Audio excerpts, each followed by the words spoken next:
एक बार एक किसान परमात्मा से बड़ा नाराज हो गया। कभी बाढ़ आ जाए, कभी धूप पड़ जाए, कभी धूप बहुत तेज हो जाए और कभी ओले पड़ जाए। हर बार कुछ ना कुछ कारण से उसकी फसल थोड़ी खराब हो जाए। एक दिन बड़ा तंग आकर उसने परमात्मा से कहा, प्रभु देखिए, आप परमात्मा हैं, लेकिन लगता है आपको खेती बाड़ी की ज्यादा जानकारी नहीं है। एक प्रार्थना है कि एक साल मुझे मौका दीजिए, जैसा मैं चाहूं वैसा मौसम हो, फिर आप देखना मैं कैसे अन्न के भंडार भर दूंगा। परमात्मा मुस्कुराए और कहा, ठीक है, जैसा तुम कहोगे वैसा ही मौसम दूंगा, मैं दखल नहीं दूंगा। किसान ने गेहूं की फसल बोई। जब धूप चाही तब धूप मिली, जब पानी चाहा तब पानी।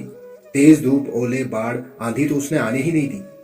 समय के साथ साथ फसल बढ़ी और किसान की खुशी भी, क्योंकि ऐसी फसल तो आज तक नहीं हुई थी। किसान ने मन ही मन सोचा, अब पता चलेगा परमात्मा को कि फसल को पैदा कैसे करते हैं। बेकार ही इतने बरस हम किसानों को परेशान करते रहे। फसल काटने का समय भी आया। किसान बड़े गर्व के साथ फसल काटने गया, लेकिन जैसे ही फसल काटने लगा, एकदम से छाती पर हाथ रखकर बैठ गया। गेहूं की एक भी बाली के अंदर गेहूं नहीं था। सारी बालियां अंदर से खाली थी। बड़ा दुखी होकर उसने परमात्मा से कहा, प्रभु ये क्या हुआ? तब परमात्मा बोले, ये तो होना ही था। तुमने पौधों को संघर्ष का जरा भी मौका नहीं दिया। ना तेज धूप में उनको तपने दिया, ना आंधी ओलों से जूझने दिया। उनको किसी प्रकार की चुनौती का एहसास जरा भी नहीं होने दिया। इसलिए सब पौधे खोखले रह गए। जब आंधी आती थी, तेज बारिश होती थी, ओले गिरते थे, तब पौधा अपने बल से ही खड़ा रहता था।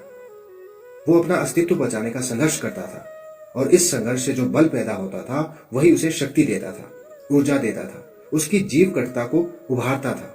सोने को भी कुंदन बनने के लिए आग में तपने, हथौड़ी से पिटने, गलने जैसी चुनौतियों से गुजरना पड़ता है, तभी उसकी स्वर्णिम आभा उभरती है, उसे अनमोल बनाती है। उसी तरह जिंदगी में भी अगर संघर्ष ना हो, चुनौती ना हो, तो आदमी खोखला ही रह जाता है। उसके अंदर कोई गुण नहीं आ पाता।